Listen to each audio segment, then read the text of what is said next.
มองโลกด้านดีมีผลหันคนอื่นดีมีกล้าปลูกใจให้เกิดศรัทธาตั้งหน้าทำดีมีคุณมองโลกด้านร้ายไกลกลับใจหับแต่เรื่องเครื่องคุณเหนื่อยหน่ายเลิกล้างทางบุญที่วุ่นแท้แน่เอ่ยขอกราบขอธรรมสวัสดีกับบรรดาท่านผู้ฟังแล้วก็ท่านผู้ชมทุกท่านที่กำลังติดตามช่องธรรมะเป็นทีมทีวีออนไลน์กลุ่มประสงค์อุบาสกอุบาสิการ่วมกันเผยแผ่ธรรมะออนไลน์ไลฟ์สดทาง Facebook ทาง YouTube สถานีวิทยุ FM คลื่น 104.50 เมกะเฮิรตซ์วัดฝ่ายหินจังหวัดเชียงใหม่พร้อมทั้งสถานีวิทยุเครือข่ายคลื่นสีขาว8จังหวัดภาคเหนือซึ่งในค่ำคืนนี้ก็เป็นคืนวันอาทิตย์ที่4เดือนมิถุนายนปีพุทธศักราช2566ก้าวก็คงเป็นธรรมภาคพระครูโสพลปริยัติก็ได้นำรายการเห็นธรรมเห็นเราเห็นเราเห็นธรรมมาพบกับบรรดาท่านผู้ฟังท่านผู้ชมเป็นประจำทุกคืนวันอาทิตย์นะเวลาตั้งแต่2 ทุ่มเป็นต้นไปนะจนถึงเวลาประมาณ3 ทุ่มซึ่งบรรดาท่านผู้ฟังท่านผู้ชมทุกท่านก็สามารถที่จะให้กำลังใจโดยการกดติดตามกดไลค์กดแชร์เพื่อเป็นธรรมทานยิ่งแชร์มากก็ได้บุญมากแชร์น้อยก็ได้บุญน้อยไม่แชร์ก็ไม่ได้บุญนะหรือว่าจะร่วมบริจาคสนับสนุนช่องธรรมะเป็นทีมก็ได้ชื่อบัญชีก็ออกบุญออกธรรมวัดพระบาททางธนาคารไทยพาณิชย์เลขที่บัญชีก็145244700-8ชื่อบัญชีก็พระไทยธรรมกิจพระมหาชันชัยพรหมประดิษฐ์แล้วก็พระอาจารย์จตุรงค์ชูศรีหรือว่าอีกธนาคารหนึ่งก็เป็นธนาคารกสิกรไทยเลขที่บัญชีนั้นก็376225-327-2ชื่อบัญชีก็พระมหาดวงทิพย์ปริยัตถารีซึ่งวันนี้ก็เช่นเดียวกันบรรดาท่านผู้ฟังนะซึ่งวันนี้รายการเราแน่นอนละนะมาเมื่อไหร่นะเราจะต้องแฟกต์นะเป็นคู่เป็นหมู่เป็นคณะนะเพราะว่าช่องของเราชื่อว่าธรรมะเป็นทีมนะที่จะต้องค้นหานะคณะครูบาอาจารย์พระมหาเถระต่างๆนะที่ได้ร่วมกิจบำเพ็ญประโยชน์ต่อทั้งพระพุทธศาสนานะแล้วก็ทั้งบ้านทั้งวัดทั้งโรงเรียนทั้งราชการอะไรต่างๆนะซึ่งแน่นอนนะที่เราจะต้องยกย่องหรือว่านำผลงานของทุกท่านม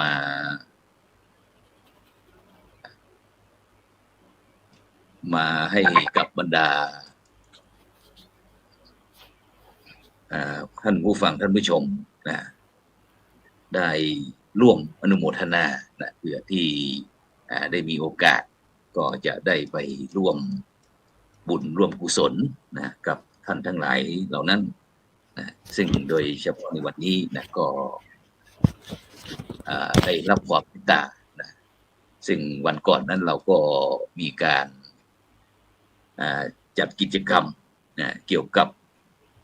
ธรรมะทอล์กนะในวาระครบรอบ3 ปีนะย่างเข้าปีที่4นะ3 ปีย่างเข้าปีที่4นะของช่องธรรมะเป็นทีมของเรานะซึ่งวันนั้นก็ได้รับความเมตตาจาก คณะครูบาอาจารย์พระมหาเถระต่างๆนะได้เข้ามาร่วมกันนะซึ่งก็ต้องขอบคุณอนุโมทนาฉะนั้นก็เพื่อไม่ให้เสียเวลาวันนี้เราก็มาพบกับท่านอาจารย์พระครูโกศลสุนทรวัดเจ้าคณะตำบลนายางเจ้าอาวาสวัดนาไม่แดงตำบลนายางอำเภอศพปราบจังหวัดลำปางนมัสการครับท่านอาจารย์พระครูโกศลครับผมครับขอกราบนมัสการครับท่านพระครูโสพลปริยัติถวายความเคารพพระเถรานุเถระทุกรูปเจริญพรกับท่านผู้ฟังรายการทุกท่านครับครับผมวันนี้ศาสนกิจเป็นยังไงบ้างครับท่านอาจารย์ครับวันนี้ก็ศาสนกิจหลายพื้นที่ครับอาจารย์ก็เดินทางตั้งแต่สำรวจในการสำรวจดูข้อมูลการร้องขอของประชาชนที่ร้องขอมาทางกองทุนโรงศพวัดนาไม่แดงหรือวัดนาไม่แดงแม่อาจารย์วันนี้ก็มีร้องขอในด้านวินแชร์ร้องขอในด้านเตียงผู้ป่วยร้องขอในด้านเครื่องผลิตออกซิเจนขนาด5 ลิตรสู่ผู้ป่วยที่กำลังรักษาตัวอยู่ที่โรงพยาบาลเพื่อจะนำมาพักฟื้นที่บ้านของผู้ป่วยอาจารย์มีซึ่งครับผมซึ่งโดยเฉพาะที่วัดของเรานะครับฉะนั้นก็เดี๋ยวเราจะไปชมวิดีทัศน์สักนิดหนึ่งนะครับก่อนที่เราจะได้คุยกับบรรดาท่านผู้ฟังท่านผู้ชมนะครับ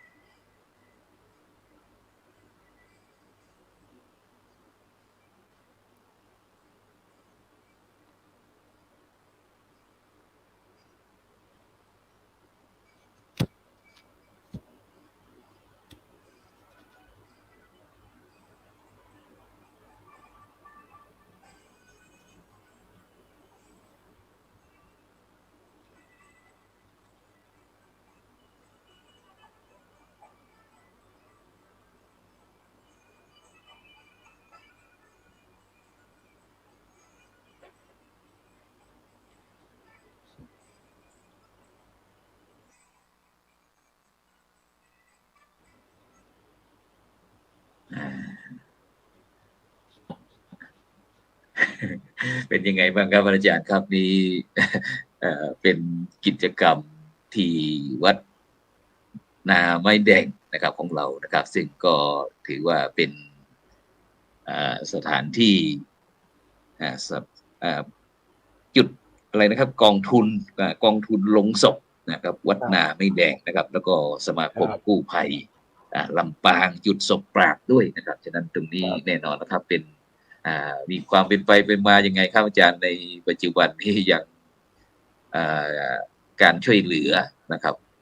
พี่น้องประชาชนหรือแม้กระทั่งชาววัดเราด้วยนะครับเป็นยังไงบ้างครับตอนนี้เยอะแยะมากมายใช่ไหมครับงานครับอาจารย์ครับก็งานของกองทุนหลักๆครับอาจารย์หลักๆนี่คือการช่วยเหลือประชาชนที่เจ็บป่วยฉุกเฉินในระบบของ1669เท้าความอาจารย์เดี๋ยวผู้ฟังจะขอเกินตั้งแต่ครั้งแรกอาจารย์ขอเกินในด้านชื่ออาจารย์ชื่อก็ตำแหน่งก็เป็นประธานกองทุนโรงศพวัดนาไม่แดงกรรมการบริหารของสมาคมกู้ภัยลำปางเท้าความคือเมื่อปีพ.ศ. 2557อาจารย์เมื่อวันที่14ธันวาคมได้ทำการเริ่มกลุ่มจิตอาสาเยาวชนในเขตพื้นที่อำเภอศพปราบเข้ามาทำงานช่วยเหลือประชาชนโดยการจดทะเบียนขึ้นเป็นสมาคมกู้ภัยลำปางจุดศพปราบในระบบของสพช.หรือระบบของ1669เริ่มทำงานตั้งแต่วันที่14ธันวาคมพ.ศ. 2557อาจารย์มาจนถึงปัจจุบันทุกวันนี้ก็แตกแขนงจากคำว่ากู้ภัยก็ขึ้นมาตั้งเมื่อปี2560อาจารย์เริ่มในการเห็นสัจธรรมในความเป็นจริงคือมีคนเกิดแก่เจ็บตายเราไม่สามารถห้ามได้พระอาจารย์เราไม่สามารถห้ามให้คนเกิดไม่สามารถห้ามให้คนเจ็บไม่สามารถห้ามให้คนแก่และไม่สามารถห้ามให้คนตายทางวัดทางสมาคมก็เลยมองถึงจุดของคำว่าถ้ามีคนเสียชีวิตแล้วเราจะสงเคราะห์ได้ยังไงเหมือนกับ เวลามีผู้เสียชีวิตสิ่งแรกญาติเขาจะถามว่าโรงศพอยู่ที่ไหนก็เริ่มอาจารย์เริ่มในการครับแกะจุดเริ่มในการช่วยเหลือสงเคราะห์ประชาชนตั้งแต่ปีพศ2560เริ่มในการเริ่มอาจารย์จวบปัจจุบันก็ช่วยเหลือผู้เสียชีวิตในเขตพื้นที่อำเภอศพปราบต่างอำเภอต่างจังหวัดในภาคเหนือตอนบนปัจจุบันนี้ก็ช่วยเหลือไปแล้วทั้งหมด460ศพมีการสงเคราะห์ด้านปราสาทพระอาจารย์มีปราสาทด้วยตอนนี้ก็ช่วยเหลือไปที่210กว่าหลังสงเคราะห์ในด้านสงเคราะห์ในด้านของดอกไม้จันทร์ก็แตกแขนงอาจารย์เริ่มมาแตกแขนงก็ปีพศ2561-62เริ่มในการไปมองเห็นสัจธรรมของคนผู้สูงอายุมากขึ้นผู้ป่วยเยอะขึ้นผู้ป่วยติดเตียงที่รอการช่วยเหลือวัดนาไม่แดงหลักในการทำงานของวัดเราจะเมื่อปี2559เริ่มเป็นวัดบวรของสำนักงานสภาวัฒนธรรมของจังหวัดลำปางเราขยับขึ้นมาปี60-61นี้พลังบวรเราแกะเขาเรียกว่าแกะในคำว่าพลังบวรขึ้นมาโดยที่แตกแขนงใช้คำว่าบ้านวัดโรงเรียนเราแตกแขนงไปอีกโรงพยาบาลและราชการก็เริ่มในการทำ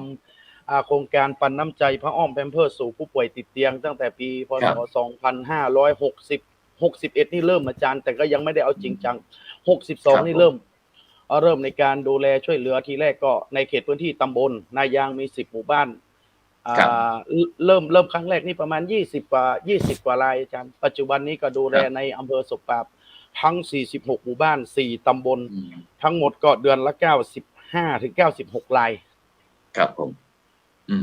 โดยเรามีแผนในการทำงานคือวันที่2ของแต่ละเดือนเราจะดูแลออกไปพบผู้ป่วยในเขตพื้นที่ตำบลนายางวันที่3ของแต่ละเดือนเราจะออกพบผู้ป่วยในเขตพื้นที่ของตำบลศพปราบวันที่4ตำบลสมัยวันที่5ตำบลไม่กวดครับในอำเภอศพปราบมี4ตำบลจันแล้วก็จะแตกแขนงออกไปอีกต่างอำเภอและก็ต่างจังหวัดโดยที่เราทำงานอิงกับหน่วยงานคือแนวคิดของกองทุนลงศพวัดนาไม่แดงหรือสมาคมกู้ภัยลำปางจุดศพปราบเราทำงานเพื่อจะเป็นมือซ้ายและมือขวาของโรงพยาบาลและรพสตที่มีจุดอะไรว่าที่มีจุดบกพร่องหรือจุดที่ยังไม่เข้าถึงเราก็เริ่มในการช่วยเหลือในด้านพระอ้อมแพมเพิร์สปัจจุบันก็ช่วยเหลือด้านวินแชร์สู่ผู้พิการในเขตพื้นที่อำเภอต่างอำเภอและต่างจังหวัดก็เกือบ300กว่าคันแล้วอาจารย์ก็มีเตียงมีเตียงผู้ป่วยอยู่จำนวน70กว่าเตียงสนับสนุนในด้านเครื่องผลิตออกซิเจนโดยทั้งหมดทั้งมวลนี้เราจะมอบให้ผู้ป่วยหากผู้ป่วยหายหรือผู้ป่วยเสียชีวิตสิ่งที่ญาติผู้ป่วยจะต้องนำเอามามอบคือกลับไปมอบให้รพสตในเขตพื้นที่ที่รับผิดชอบดูแลครุภัณฑ์ทางการแพทย์ที่เราสนับสนุนไปเพื่อจะเอาไปเวียนให้รายใหม่อาจารย์ครับผมครับอาจารย์ครับการในการทำงานของเราเนี่ยนอกจากที่เราจะมีกองทุนนะครับลงศพวัดนาไม่แดงนะครับสมาคมกู้ภัยลำปางจุดศพปราบแล้วนะครับเรามีเฉพาะวัดหรือว่าเรามีภาคีเครือข่ายหน่วยงานอะไรบ้างไหมครับที่มาช่วยสนับสนุนงานของอาจารย์ครับผมคือที่เกิดมานะอาจารย์ทั้งหมดทั้งมวลเนี่ยเรามีภาคีเครือข่ายในการทำงานผมเกิดว่าวัดน้ำไม่แดงหรือกองทุนเนี่ยเราแค่เป็นมือซ้ายและมือขวาให้หน่วยงาน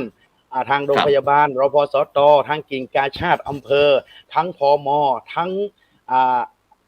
หน่วยงานกองทุนต่างๆอาจารย์เราทำงานเป็นทีมของเราคืออย่างผมยกตัวอย่างดูแลผู้ป่วยติดเตียงไม่ใช่มีแค่ทีมงานผมมีทีมงานของบริบาลที่ทำงานจ้างมาจากองค์การบริหารส่วนตำบลหรือเทศบาลทำงานร่วมกับอสมในเขตพื้นที่ทุกคนที่จะต้องติดต่อรับผ้าอ้อมแพมเพิร์สจะต้องเสนอเขาเรียกคำใบร้องขอผ่านอสมให้ผู้ช่วยหรือผู้ใหญ่บ้านในเขตพื้นที่นั้นๆเป็นคนเซ็นรับรองแล้วเสนอไปให้ที่ รอพอสตเซ็นรับรองว่าบุคคลคนนี้สมควรในการ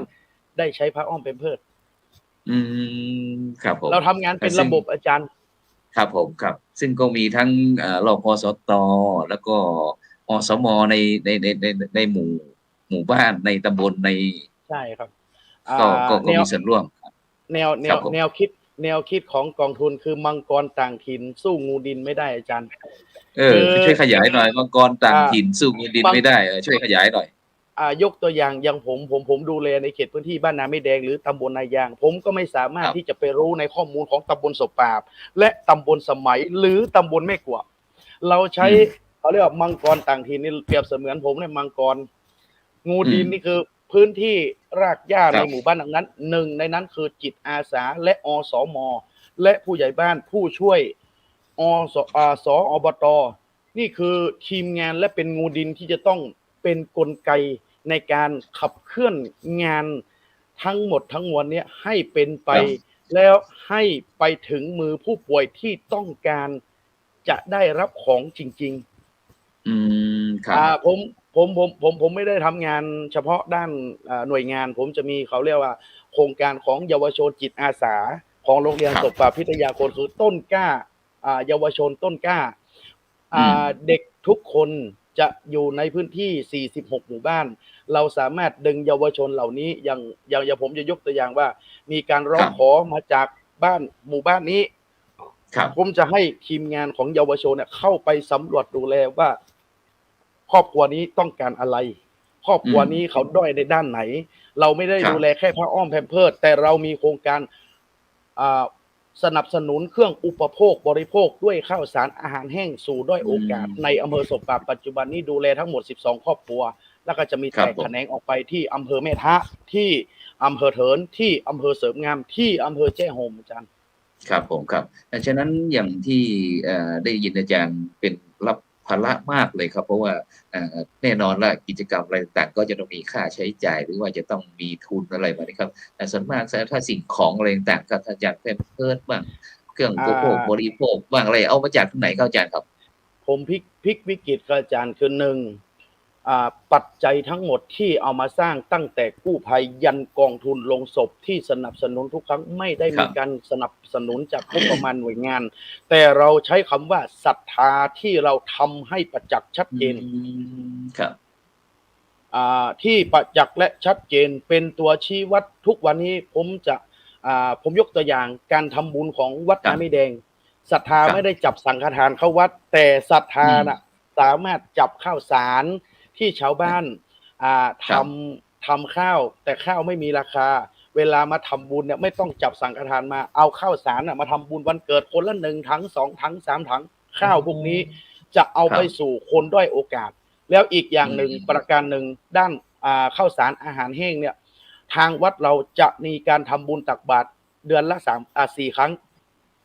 ทุกวันพระ8 ค่ำ 15ค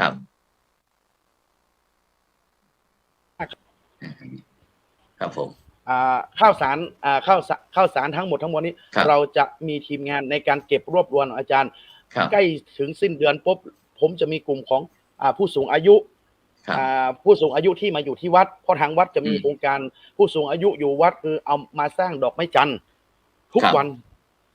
อาจารย์จะมีกลุ่มเป็นกลุ่มส่งเสริมอาชีพอย่างยกตัวอย่างโรงศพ1 โรงผมบริจาคช่วยเหลือให้คนเสียชีวิตจะต้องมีดอกไม้จันทร์200 ดอก200 ดอกเนี่ยเราให้กลุ่มผู้สูงอายุที่อยู่บ้านโดยที่ลูกหลานไปต่างประเทศไปทำงานพื้นที่ไม่มีใครดูแลให้มาอยู่ที่วัดแล้วทำงานสร้างกลุ่มจิตอาสาดอกไม้จันทร์ดอกละ1 บาท1 ศพได้200 1 ศพนี่ได้200 บาทครับผมได้200 บาทเราได้ให้ผู้สูงอายุได้เข้ามารวมกลุ่มกันตอนเช้ามาก็เขาเรียกว่าห่อข้าวมารับประทานกันตอนกลางวันเย็นมาก็มีกลุ่มแอโรบิกจะมีกลุ่มแอโรบิกแกนนำแอโรบิกในวัดเลยจันทำในวัดนี่เลยทั้งหมดจะมีกลุ่มแอโรบิกมีกลุ่มจิตอาสามีบ้านหนังสือให้แล้วก็สร้างคนสร้างงานสร้างอาชีพแล้วแถมไม่พอสร้างกำลังใจยันสร้างกำลังใจให้ผู้สูงอายุอีก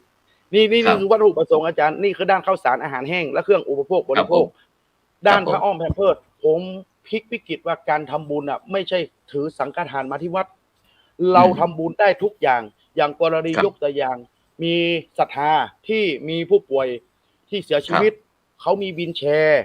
เขามีผ้าอ้อมที่ใช้แล้วเขามีเครื่องดูดเสมหะเขามีเครื่องต่างๆในด้านผู้ป่วยนะค่านิยมส่วนมากคนญาติของผู้ป่วยเนี่ยมักจะเอาไปเผาเวลาเสียชีวิตแต่ผมรับทั้งหมดใช่รับทั้งหมดอาจารย์คือของพวกนี้เราสามารถเอาไปช่วยต่อคนอื่นได้ต่อคนอื่นได้โดยที่ทุกวันนี้ก็มิติใหม่ในการทำบุญก็ไม่ต้องถือสังฆทานแต่ถือผ้าอ้อมแพมเพิร์สเป็นแพ็คเดือนหนึ่งผมจะเปิดผ้าอ้อมแพมเพิร์สอยู่ประมาณ100แพ็คใหญ่นะอาจารย์100แพ็คใหญ่ครับสูตรที่ศรัทธาญาติโยมนะอาจารย์ก็จะเข้ามาจะมีด้านผ้าอ้อมแพมเพิร์สมีแผ่นรองมีทุกอย่างวอล์กเกอร์ไม้4ขาไม้3ขาทุกอย่างครับเราเปิดบุญคล้ายว่าไม่ได้มีเงินงบประมาณสนับสนุนแต่เราสร้างด้วยคำว่าศรัทธานี้ก็คือทีมงานที่เราทำตั้งแต่แรกโดยที่ไม่มีหวังไม่มีค่าตอบแทน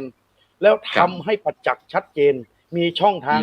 เพจที่สามารถติดตามได้ก็คือสมาคมกู้ภัยลำปางจุดศพป่าหรือกองทุนลงศพวัดหาไม่แดงเราทำงานทุกวันนะเราทำงานทุกวันแล้วก็ไม่มีค่าเขาเรียกว่าไม่มีการสนับสนุนแต่ช่วงหลังๆมาพอทำให้ประจักษ์แล้วตอนนี้ผมยกตัวอย่างสร้างบ้านพอเพียงผมมีโครงการ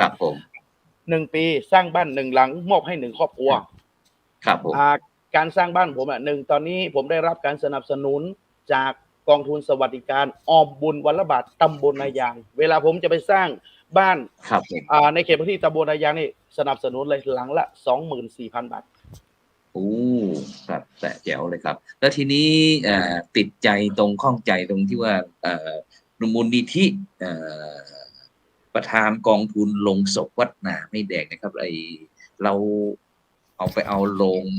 บ้านหลังสุดท้ายมาจากไหนครับหรือว่าเราผลิตเองหรือว่ามีทีมงานครับบริจาคยังไงครับมีวิธีการยังไงครับมีทีมงานอาจารย์มีทีมงานในการทำมีทีมงานก็คือเป็นทีมงานของกองทุนเนี่ยอาจารย์ทำโรงหนึ่งก็เรารับซื้อจากทีมงานมาลงละ 2,000 อาจารย์ลงละ 2,000 บาทแล้วก็จะมีทีมงานของกลุ่มผู้สูงอายุเขาก็จะทำขึ้นมาเสริมแล้วก็เอามาส่งให้กองทุนเราจะมีเปิดบุญตลอดเพราะว่าช่วงหลังๆมาเราจะให้ชาวบ้านเนี่ยในการทำสิ่งที่เห็นชัดเจนคือโรงไม่เพียงพอเพราะทุกวันนี้มีการร้องขอเข้ามาวันหนึ่งนี่ประมาณ 3-4 เคส 3-4 เคสเราก็ส่งคือเรารับศพส่งศพฟรีจากโรงพยาบาลทุกพื้นที่อาจารย์คือบางสิ่งบางอย่างใจเขาใจเราเหมือนเราหนีร้อนมาพึ่งเย็นเขาต้องการให้เราช่วยผมให้ทีมงานดูแลและช่วยเหลือทั้งหมดก็ไม่ได้มีแค่ลงศพที่จะต้องส่งอาจารย์ปราสาทนี่ก็ต่างจังหวัดเยอะต่างจังหวัดนี่คือร้องขอมาแต่เราจะมีคณะกรรมการในการพิจารณาอาจารย์เราก็มีคณะกรรมการพิจารณาอยู่อย่างกรณีลงศพเราช่วยทั้งหมดแต่ปราสาทนี่เราจะดูพิจารณาเพราะบางครั้งความต้องการของคนเราไม่สามารถจะเพียงพอให้อาจารย์ครับผมโอ้มีปราสาทด้วยมีปราสาทด้วยอาจารย์มีปราสาทด้วยปราสาทก็เราจะพิจารณาทุกวันตอนเย็นมาทีมงานของกองทุนของผมจะมีทีมงานกองทุนที่ต้องมาพิจารณากันว่าวันนี้ไปเจอผู้ป่วยรายนี้มาเขาต้องการในด้านเขาด้อยในด้านเครื่องอุปโภคบริโภคเขาต้องการเครื่องผลิตออกซิเจนขนาด5 ลิตร10 ลิตรเขาต้องการเตียงผู้ป่วยเขาต้องการวีลแชร์เราจะมาพิจารณาอาจารย์จะมาพิจารณาก็มีกฎมีระเบียบมีการตั้งมาตรฐานเพราะว่ามาตรการเพราะถ้าเราไม่มีมาตรการนี่ความต้องการของคนมันไม่เพียงพออาจารย์ครับผมยังไงก็ไม่เพียงพอครับผมครับได้ยินท่านอาจารย์พระครูโกศลสุนทรวัฒน์นะครับได้พูดถึงงานเยอะมากๆครับซึ่งผมแทบไม่ต้องได้ถามอาจารย์ครูเลยแต่ที่ผมเห็นนี่ว่าความคิดเนี่ยมันมาจากจุดเริ่มต้นของอาจารย์พระครูมาคิดได้ไงครับโดยการที่โดยเฉพาะเรื่องการช่วยเหลือ ผู้ตกทุกข์ได้ยากตกทั้งหน่วยกู้ภัยบ้างทั้งเรื่องที่อยู่ที่อาศัยอาหารการกินอะไรต่างๆอาจารย์ไปติดใจตรงไหนครับถึงหรือว่ามีใครเป็นต้นแบบเป็นไอดอลอะไรให้อาจารย์ได้มาคิดทำงานตรงจุดตรงนี้ครับผมผมเข้าความตั้งแต่ปี55ตอนนั้นผมกำลังศึกษารัฐศาสตร์การปกครองที่มหาลัยมหาจุฬาห้องวิทยาลัยวิทยาเขตเทพห้องเรียนวัดบุญยวาสอยู่นะอาจารย์เป็นห้องเรียนของวัดบุญยวาสอยู่ผมไปเริ่มศึกษาผมจบมาปี56อาจารย์กลับมาถึงก็ผมเห็นสัจธรรมก็คือระบบหน่วยงานบางครั้งระบบหน่วยงานการที่มีผู้ป่วยมีผู้เจ็บป่วยบางครั้งมียกตัวอย่างมีอุบัติเหตุในเขตพื้นที่บ้านผมกว่าโรงพยาบาลเขาจะวิ่งมาอาจารย์มันคนละฝั่งเลยบางสิ่งบางอย่างผมมาเห็นแล้วไม่ใช่เห็นครั้งเดียวอาจารย์มาเห็นปุ๊บก็มาพิจารณาว่าอยากจะสร้างกลุ่มจิตอาสาโดยที่ยกตัวอย่างอีกประการหนึ่งก็คือเห็นเยาวชนในด้านยาเสพติดสูงคือเด็กมีปัญหาด้านครอบครัวเด็กมีปัญหาด้านหลายด้านผมก็เลยมีแนวคิดที่ว่ากุ้ยข้างถนนก็เทวดาข้างถนนได้ข้างทางเนี่ยได้อาจารย์ก็เริ่มอยากจะเริ่มทำเนี่ยเอารถกระบะเล็กๆอาจารย์มาทำเป็นรถกู้ภัยรถกระบะแบบมีหลังคาแครี่บอยแล้วก็วิ่งช่วยเหลือจนเหมือนเห็นแนวทางอาจารย์คือเรามาทำปุ๊บมีคนเจ็บป่วยมีคนที่เขาต้องการความช่วยเหลือน่ะแล้วเราได้ไปช่วยเหลือเนี่ยสิ่งที่มันมากกว่าคำขอบคุณนี่คือความภูมิใจและความตื้นตันใจที่เราได้ไปช่วยเหลือในคนบางครั้งเรายกตัวอย่างอาจารย์เราเจ็บแทบตายแต่กว่าจะรอให้คนมารับเราไปเนี่ยมันเป็นอะไรที่อธิบายยากผมก็เริ่มอาจารย์เริ่มทำตอนนี้เสร็จเรียบร้อยแล้วปุ๊บก็เขาเรียกว่าปี57ช่วงนั้นกับม.44เลยสักอย่างอาจารย์ที่ว่าทหารกำลังจะปฏิวัติกันก็มีเขาเรียกว่ามวลชนทหารเข้ามาที่วัดตลอดเกือบจะทุกวันบอกว่าผมเนี่ยรวบรวมจิตอาสาไว้มาประท้วงเพราะเยอะอาจารย์ผมรวบรวมเด็กมาทำงานที่วัดที่เยอะเลยผมก็เลยบอกว่าถ้าเราจะทำงานอย่างนี้เราจะต้องทำให้ถูกต้องตามกฎหมายโอ้โหผมลุยกับทีมงานไปขออนุญาตตั้งทุกอย่างใช้สถานีทุกอย่างในวัดเลยนะอาจารย์ครั้งแรกนี่ทำในวัดที่ทั้งหมดเลยตอนนี้ก็ยังมีใบอนุญาตทั้งหมดเลยโอ้ครับจดให้ถูกต้องตามกฎหมายเขายังถามเลยว่าใครเป็นเจ้าวาดก็ยังตบอกให้ตัวเองว่าเนี่ยผมเนี่ยเจ้าวาดแม้แต่ทางราชการเขาก็คงจะนึกว่าอยู่อย่างพระอาจารย์ถือว่าเป็นพระหนุ่มไฟแรงนะครับที่เป็นกำลังหลักของคือเรามามองอาจารย์เรามามองถึงความเป็นจริงบางสิ่งบางอย่างก็หนึ่งด้วยใจที่เรารักผมยอมรับว่าผมรักในด้านนี้ใจอันดับแรกเลยใจมาก่อนแล้วอาจารย์ผมทีมงานเด็กของผมทุกวันเนี่ยผมถามเลยว่าใครจะมาสมัครงานเนี่ยสมัครเป็นกู้ภัยถามว่าใจมาสมัครหรือเพื่อนชวนมาถ้าเพื่อนชวนมาบอกออกไปเถอะทำงานได้ไม่นานอาจารย์ยังไงก็ทำงานไม่ได้นานผมก็เริ่มจากกู้ภัยนะแต่ปี57มาก็ขยับมาแล้วพอความเป็นจริงก็คือทำกู้ภัยพบสิ่งที่เห็นเกิดอุบัติเหตุพบมีคนเสียชีวิตตีหนึ่งตีสองตีสามกลางคืนลงศพอยู่ไหนอาจารย์นี่คือสิ่งที่เราเห็นความเป็นจริงพอผมมาเห็นสิ่งความเป็นจริงก็ลงศพอยู่ไหนปุ๊บเราก็กลับมาคิดว่าถ้าเราทำลงศพกองทุนขึ้นมามองไปอีกจุดหนึ่งคือวัตถุประสงค์ที่เราจะได้ไปแบ่งเบาคือ1+1เป็น3 1+1เป็น3คือ1เราสามารถช่วยเหลือผู้เสียชีวิตได้2เราสามารถแบ่งเบาภาระของเจ้าภาพในงานนั้นลงศพอาจารย์เนี่ย3คือเป็นการสนับสนุนและส่งเสริมกลุ่มที่เขาทำโรงกันทุกอย่างเนี่ยนี่มองนะอาจารย์เป็นการส่งเสริมใช่อาจารย์คิดเล็กแต่วัตถุประสงค์ผมจริงๆก็คืออยากจะไปตัดแบ่งเบาภาระเจ้าภาพ โรงศพหนึ่งโรงเราไปซื้อใบละ3,000 4,000เอาเงิน3,000 4,000ไปซื้ออาหารเลี้ยงคนในงานขอให้ได้1 คืนใช่ได้สัก1 คืนนี่เราแบ่งเบาภาระทางเจ้าภาพได้ละนี่คือสิ่งที่ผมก็เริ่มจากวันตั้งแต่ปี60เริ่มมาขยับเป็น61 20กุมภาปี61ที่เริ่มทำอาจารย์ปัจจุบันนี้ก็เนี่ย400กว่า460กว่าลง460กว่าศพก็ถือว่า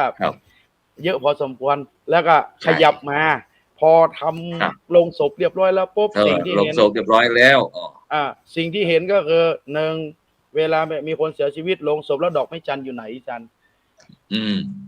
ผมมามองละดอกไม้จันทร์อยู่ไหนเป็นวงจรพอบอกดอกไม้จันทร์อยู่ไหนปุ๊บสิ่งที่ผมเห็นก็คือผู้สูงอายุอยู่ที่บ้านครับลูกหลานไปทำงานต่างพื้นที่ต่างจังหวัดต่างถิ่นไม่ได้มีใครอยู่บ้านอย่างเงี้ยอาจารย์ความเขาเรียกว่าความเหี่ยวเฉาของกำลังใจนี่เกิดมองแล้วดูแล้วว่าผู้สูงอายุเนี่ยเขาอยู่บ้านก็เหงาผมเลยบอกว่าจะทำยังไงปีนั้นผมจำได้ว่าพ่อร.9สวรรคตโครงการดอกดาหลาทั่วประเทศไทยเกิดผมประสานงานไปที่กศน.อำเภอศพปราบจัดครูมาสอนในการทำดอกจันทร์ดอกดาหลาเนี่ยอาจารย์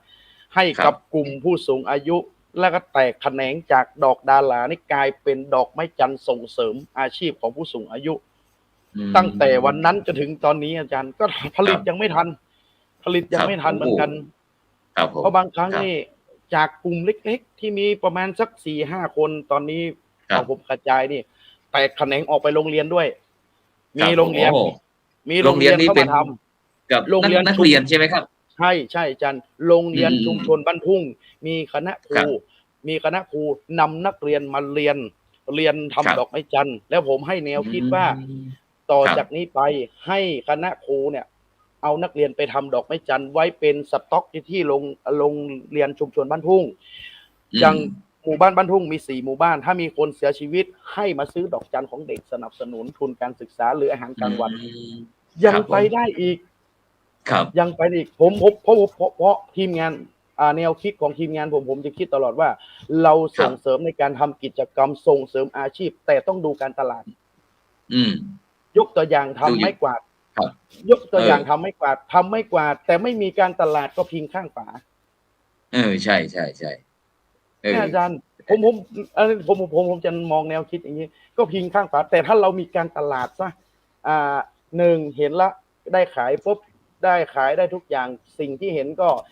การส่งเสริมอาชีพการดำรงชีพของกลุ่มผู้สูงอายุอย่างเงี้ยอาจารย์เดือนนึงนี่ได้ออกไปกี่อันใบสมมติว่า1ด้าม20 บาทได้ขาย20ด้ามก็200อาจารย์นั่นคือสิ่งที่แนวคิดพอเริ่มจากตรงนั้นมาปุ๊บต่อมาประมาณปี63จัน63ก็มาเห็นความเป็นจริงก็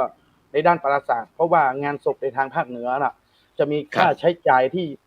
เอาง่ายๆว่ามันจะมีค่าใช้จ่ายในด้านปราสาทโรงศพดอกไม้จันทร์เอาจริงๆเขาขายเป็นราคาหลักหมื่นนะจันครับใช่ครับผมก็ไปประสานให้ทีมงานเด็กทีมงานของผมในการทำให้ได้ไหมทำให้กองทุนได้ไหมถ้าทำให้กองทุนได้ก็หลังละ 6,000 บาทอาจารย์ผมส่งทั้งหมดเลยใกล้ไกลไม่ว่าอาจารย์ก็เราพัฒนาอำเภอแม่ใจจังหวัดพะเยาทางแม่ฮ่องสอนบ้านผาป่าทางเชียงใหม่นี่เยอะอาจารย์บ้านสันผีเสื้อท่าข้ามแม่เฮียลำพูนเนี่ยอาจารย์มีทางลำพูนมีทางลำปางตอนนี้ก็ออกไปแล้วทั้งหมดก็210 กว่าหลังครับแล้วทีนี้ครับอาจารย์ครับหลังจากที่เราได้มีทั้งภาคีเครือข่ายเกี่ยวกับเรื่องการสงเคราะห์ทั้งชุมชนทั้งผู้สูงอายุทั้งเรื่องงานอะไรต่างๆครับทีนี้ถ้าเหมือนกับบรรดายุวชนเยาวชนเด็กๆนักเรียนนะครับอาจารย์มีกิจกรรมอะไรนอกจากที่จะมีดอกไม้จันทร์ถ้าเราได้มีการจัดการการศึกษาสงเคราะห์ยังไงบ้างครับคุยให้ฟังหน่อยเด็กนี่ผมจะสนับสนุนด้านทุน1สนับสนุนด้านทุนการศึกษา2สนับสนุนในด้านชุดเสื้อผ้ารองเท้าชุดนักเรียน 3จัดกลุ่มของเด็กเป็นกลุ่มจิตอาสาตอนนี้ผมกำลังฝังโครงการเริ่มทำโครงการเนี่ยขยะรีไซเคิลแลกไข่ทำยังไงคุยให้ฟังหน่อยเพื่อตอนนี้ผมเอากลุ่มเขาเรียกว่ากลุ่มเด็กจิตอาสาของผมนะของโรงเรียนศพพิทยาคมมีคณะครูเขาจะจัดเขาเรียกว่าโครงการเข้าวัดทุกวันพระใหญ่ของแต่ละเดือนครับผมพระใหญ่ของแต่ละเดือนวันพระใหญ่นี่จะเข้ามาที่วัดแล้วก็จะมีกิจกรรมคณะครูเขาจะทำกิจกรรมวันนี้จะเป็นด้านอาชีพวันนี้จะด้านอบรมอย่างนี้ครั้งนี้เป็นด้านอบรมด้านนี้เป็นทำแบบตัดตุงไส้หมูทุกอย่างอาจารย์มันจะเวียนอย่างนี้ผมก็เลยมาเห็นความเป็นจริงก็คือว่าตอนนี้โครงการที่เรากำลังจะทำคือขยะรีไซเคิลแลกไข่โดยที่ให้ชาวบ้านเอาขยะเนี่ยเป็นขวดเป็นพลาสติกเป็นทุกอย่างน่ะให้เอามาไว้ที่หน้าบ้านผมจะทำประชาสัมพันธ์ทุกวันเสาร์วันอาทิตย์จะเริ่มวันเสาร์วันอาทิตย์จะให้เด็กเข้าไปเก็บอย่างเรายกตัวอย่างนะขวดเป็นขวดเหล้าขวดเบียร์ขวดทุกอย่างอะไรเนี่ยอาจารย์ครับ3 ขวดไข่1 ฟองอย่างเงี้ย3 ขวดไข่1 ฟองแล้วก็จะให้เด็กเขาเรียกว่าบริหารจัดการระบบเงินที่เราเอามาแล้วเอามาแยกแล้วเอามาขายไปเสร็จเรียบร้อยแล้วปุ๊บก็สิ่งที่จะกลับมาได้ก็คือเราจะสนับสนุนเป็นทุนการศึกษาให้เด็กที่ด้อยโอกาสสมมติว่าทุนละ500ให้เดือนละ20 ทุนอย่างเงี้ยอาจารย์เดือนละให้20 ทุนนี่เป็นโครงการแล้วก็เด็กเยาวชนต้นกล้าก็ผมมีกิจกรรมเยอะอาจารย์กิจกรรมในด้านชวนกันไปทำพัฒนาทาสีบ้างพัฒนาบ้านคนนั้นบ้านคนนี้อย่างสมมุติว่าตำบลสมัยมีครอบครัวผู้ด้อยโอกาสบ้านไม่มีคนดูแลบ้านรกรุงรังผมก็รวมเยาวชนจิตอาสาพวกนี้ตั้งเป็นกลุ่มขึ้นมาแล้วก็นำทีมเข้าไปช่วยดูแลปัดกวาดเช็ดถูบ้านของเคสรายนั้นจนผมได้ส่งเด็กเยาวชนของผมได้วัฒนคุณธรใน2 ปีซ้อนอาจารย์ระดับประเทศสาธุครับปี63นี่เยาวชนต้นกล้าวัฒนคุณธรของสำนักงานวัฒนธรรมปี65วัฒนคุณธรเยาวชนต้นแบบอีกปี65นี่ได้เยาวชนต้นแบบของกศน.อีกนะอาจารย์ที่ไปรับกับท่านประยุทธ์จันทร์โอชาครับเราปลูกฝังเด็กปลูกฝังเด็กในการทำงานเพราะผมบอกว่าบางสิ่งบางอย่างการอบรมถามว่าอบรมเด็กได้ความรู้ไหม1เด็กได้ความรู้แต่บางสิ่งบางอย่างอบรมคือจุดส่วนหนึ่งแล้วภาคปฏิบัติคือจุดส่วนหนึ่งอย่างผมยกตัวอย่างผมไปสร้างบ้านพอเพียง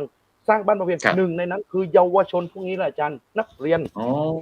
ครับผมไปผสมปูนไปก่อฉาบให้ฝึกทั้งหมดเลยเป็นได้วิชาชีพอีกใช่อาจารย์ผมแนวคิดก็คือเขาเรียกว่าหลักการดีไม่ได้มีสอนในห้องเรียนเราต้องศึกษาใช่ครับเราต้องศึกษาก็สร้างเด็กพวกนี้อาจารย์สร้างเด็กปีนี้สร้างชุดนี้อีกปีหนึ่งเราก็ได้ทีมนี้เพื่อเอาทีมเด็กอื่นเข้ามาทำงานอีกครับเพราะผมสร้างบ้านมีโรงเรียนในสารพัดช่างหรือว่าเทคนิคอะไรบ้างไหมครับที่เข้ามาได้ช่วยในการที่ทำงานตรงนี้มีทีมีไม่ใช่แค่โรงเรียนอาจารย์มีของเรียกว่ามีทั้งหน่วยงานอย่างโคตรสารกอรมนอย่างนี้อาจารย์เกือบจะทุกหน่วยงานผมต้องบอกว่าการทำงานของกองทุนหรือของวัดอมีแดงหรือกู้ภัยเราทำงานทุกวันนี้ไม่ได้ทำงานเดียวใช่เราทำงานผมจะมองกับทีมงานตลอดว่าภาพทุกภาพจะสวยสดงดงามได้จิ๊กซอทุกตัวต้องครบการทำงานต้องทำงานเป็นทีมอาจารย์ไม่ใช่ว่าจะโดดเด่นแค่กองทุนก็ไม่สามารถไปได้ไกลอาจารย์กองทุนทำงานแต่ไม่มีคนสนับสนุนในด้านปัจจัยนี่มันไปไม่ได้อาจารย์ครับผมครับคือฉะนั้นอาจารย์มันต้องครบครับผมฉะนั้นได้ยินอาจารย์ได้พูดในภาพรวมแล้วรู้สึกว่างานเยอะแยะมากเลยครับฉะนั้นทีนี้ผมมานึกถึงเรื่องเครื่องไม้เครื่องมือครับอาจารย์โดยเฉพาะเรื่องการที่เราจะมีทั้งกองทุนลงศพวัดนาไม้แดงนะครับสมาคมกู้ภัยลำปางจุดศพปราบเนี่ยครับซึ่งโดยเฉพาะรู้สึกว่างานทั้งลำปางจังหวัดลำปางทั้งจังหวัดเนี่ยมาอยู่ที่อาจารย์หมดเลยเพราะว่าผมเคยได้ยินหลวงพ่อเจ้าคณะจังหวัดชมแต่ว่าอาจารย์เป็นพระหนุ่มไฟแรงที่ทำงานฉะนั้นเนี่ยได้ทราบข่าวว่าเห็นว่าจะมีการเสริมอุปกรณ์เรื่องยานพาหนะมีโครงการไงครับในการเสริมที่จะเสริมรถครับผม ตอนนี้ก็มีโครงการก็คือกับปลายปีอาจารย์ปลายปีวันที่2 พฤศจิกายนซึ่งตรงกับวันเกิดของผมด้วยผมจะจัดงานวันเกิดพร้อมด้วยกับถวายกฐินมหากุศลซึ่งปีนี้วัตถุประสงค์ในการสร้างกฐินคือจัดซื้อรถแอมบูเลนซ์ 10G ในราคา3.5 ล้านมอบให้อำเภอศพปราบเพื่อช่วยเหลือเพราะปีที่ผ่านมานี่กฐินหลวงของวัดนาไม่แดงนี่สร้างเมนอาจารย์ปีที่ผ่านปี65นี่สร้างเมนที่เสียชีวิตปีนี้ก่อนเสียชีวิตก็ไปส่งโรงพยาบาลเราก็เลยบอกให้ว่าปีนี้เราจะมีบุญใหญ่เพราะว่าทุกสิ่งทุกอย่างที่เราทำทุกวันนี้ครุภัณฑ์ทางการแพทย์ทั้งหมดทั้งมวลเกือบ10 กว่าล้าน15 ล้านอาจารย์ทุกวันนี้ก็อยู่ที่กู้ภัยก็คือมอบให้อำเภอศพปราบโดยที่ผมบอกเกินว่าผมทำงานทุกวันนี้ผมไม่ได้ทำงานเองคือ1ผมเป็นคณะกรรมการบริหาร2คณะกรรมการบริหารของกู้ภัยเนี่ยมีทั้งผอ.โรงพยาบาลศพปราบมีคุณหมอจากโรงพยาบาลศพปราบเฮรัญยิกการจ่ายเงินทุกอย่างมีทีมงานทั้งหมดอาจารย์คือผมแค่เป็นเขาเรียกว่ากระจายงานนั่งกระจายงานแล้วก็มีบริหารก็ช่วงแรกๆก็เป็นฝ่ายขาลุยแต่ตอนนี้ก็ขยับขึ้นมาในการคุมเพราะว่า1ผมมี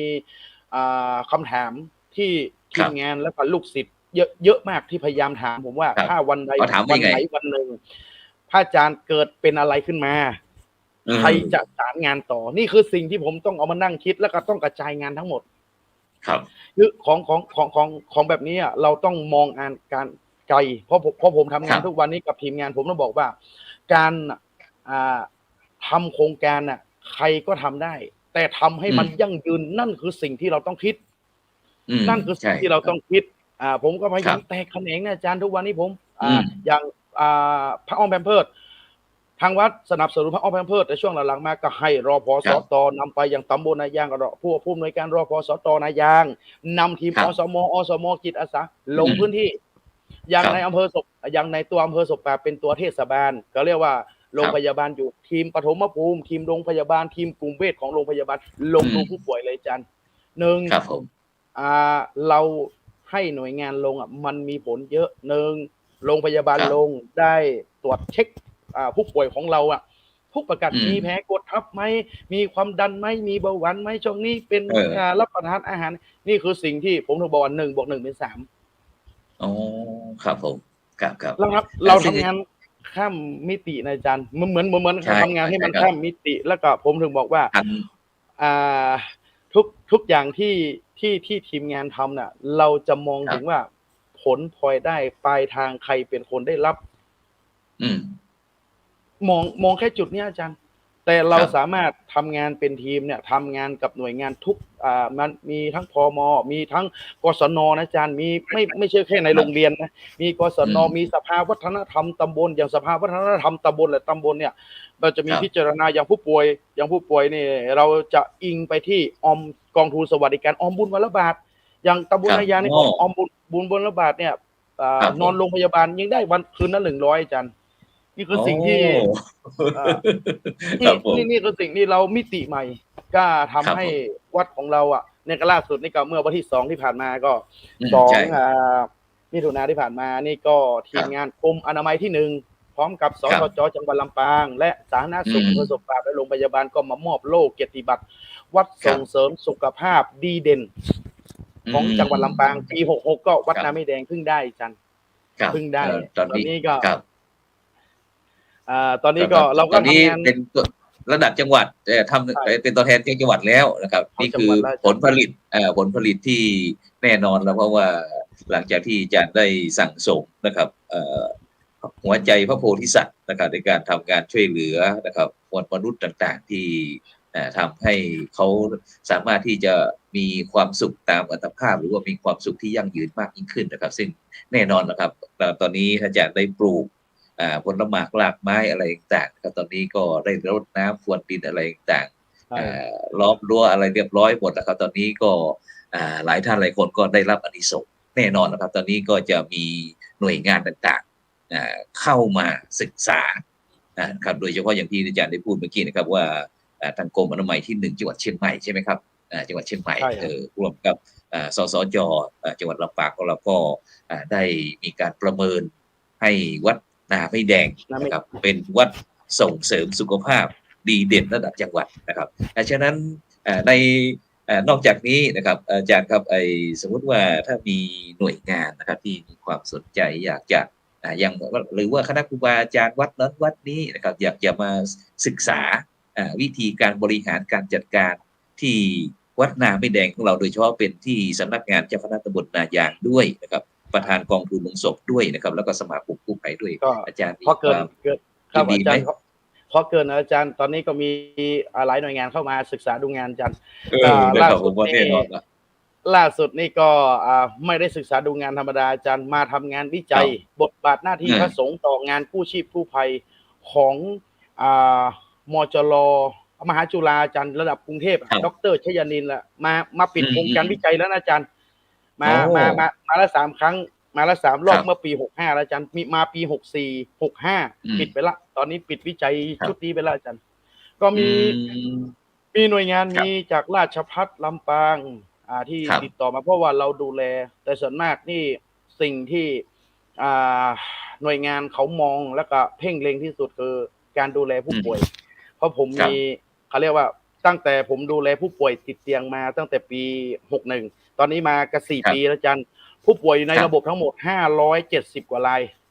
อื570มกว่ารายนี่คือเสียชีวิตไปตอนนี้เหลืออยู่ประมาณ90กว่าแต่มันพิเศษสุดคือหายแล้วกลับมาเดินได้10รายเออ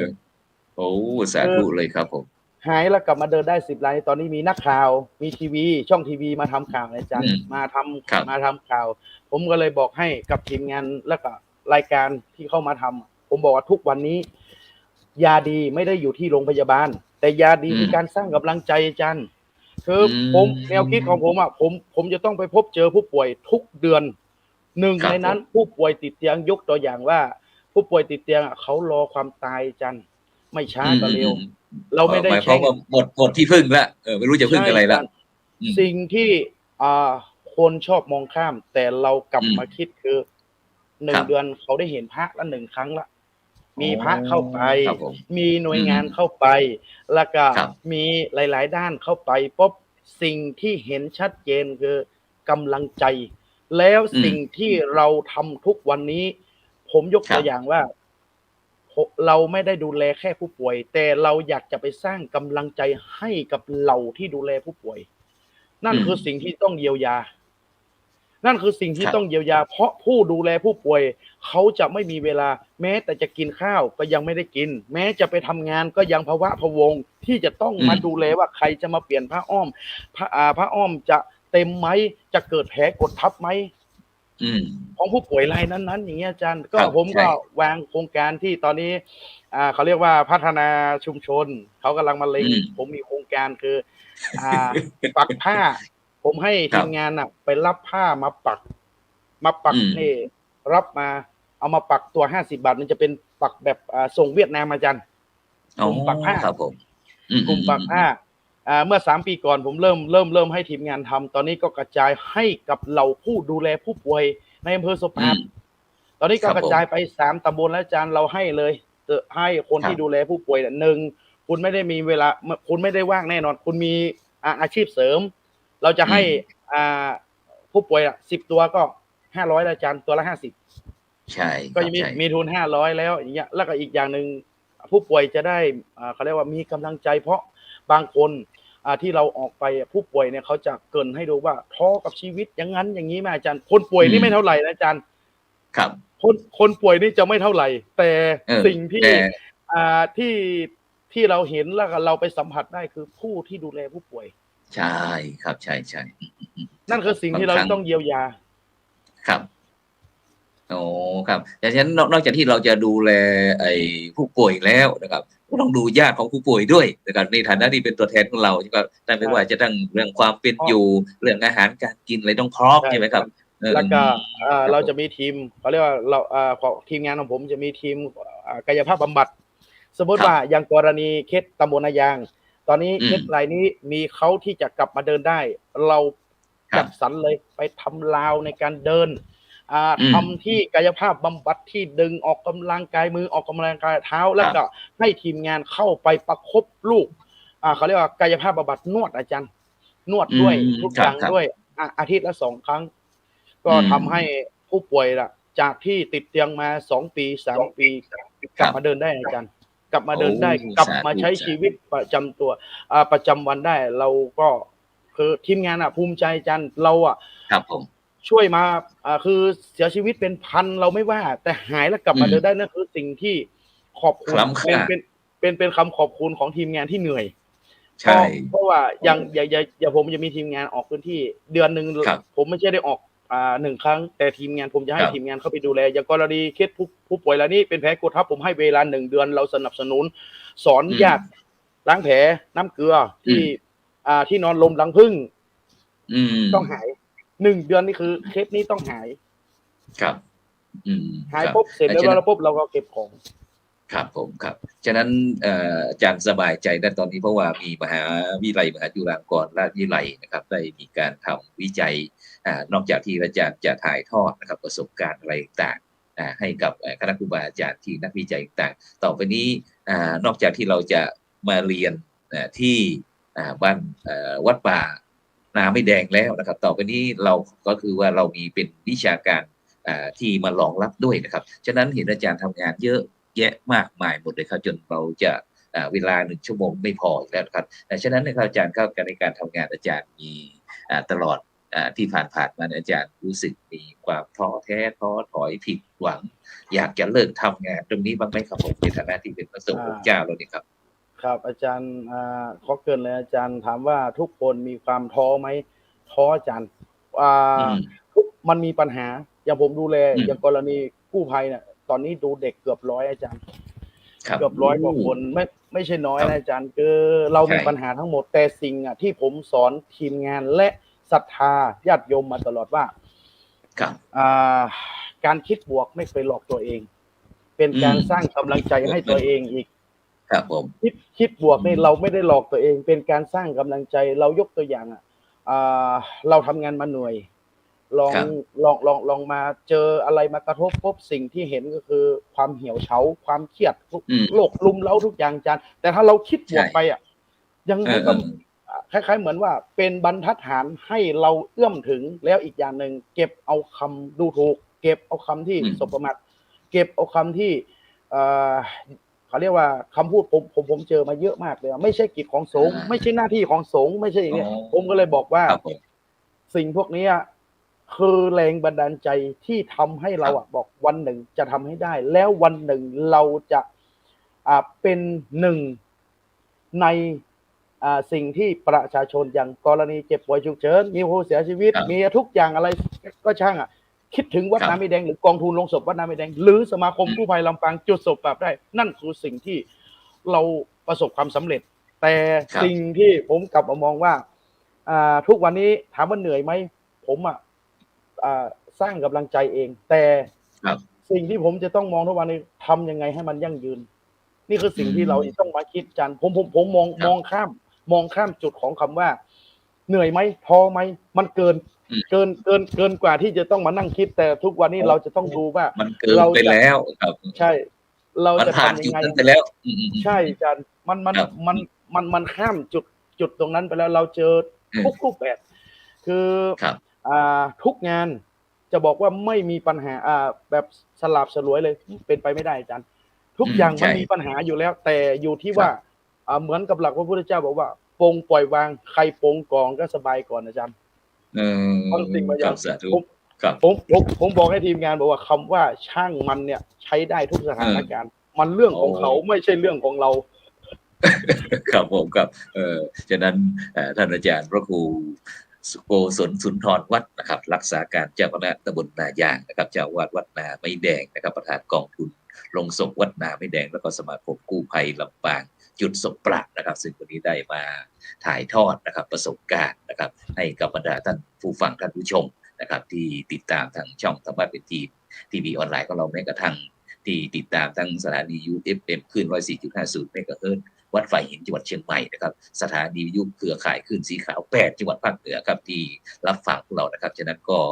บรรดาท่านผู้ฟังท่านผู้ชมที่ได้รับฟังการบริหารการจัดการของอาจารย์บอกว่าตอนนี้มันผ่านจุดที่จะมาท้อแล้วมันผ่านไปหมดแล้วนะครับช่างหัวมันนะครับช่างหัวมันนะครับฉะนั้นก็บรรดาท่านผู้ฟังท่านผู้ชมที่อยากจะ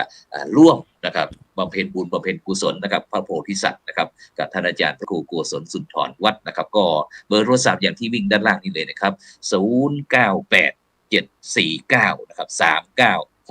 นะครับฉะนั้นวันนี้เวลาหมดเวลาการขอบพระคุณท่านอาจารย์พระครูโกศลสุนทรวัดนะครับหวังว่าในโอกาสต่อไปเราจะได้มาคุยพบกันอีกนะครับสำหรับในค่ำคืนนี้เวลาหมดเวลานะครับนำรายการจากบรรดาท่านผู้ฟังไปก่อนครับหลับฝันดีนะครับมีเงินใช้นะครับไร้โลคาพยาธินะครับไม่เจ็บไม่จนร่ำรวยทุกคนสำหรับในค่ำคืนนี้ขอกล่าวคำว่าสา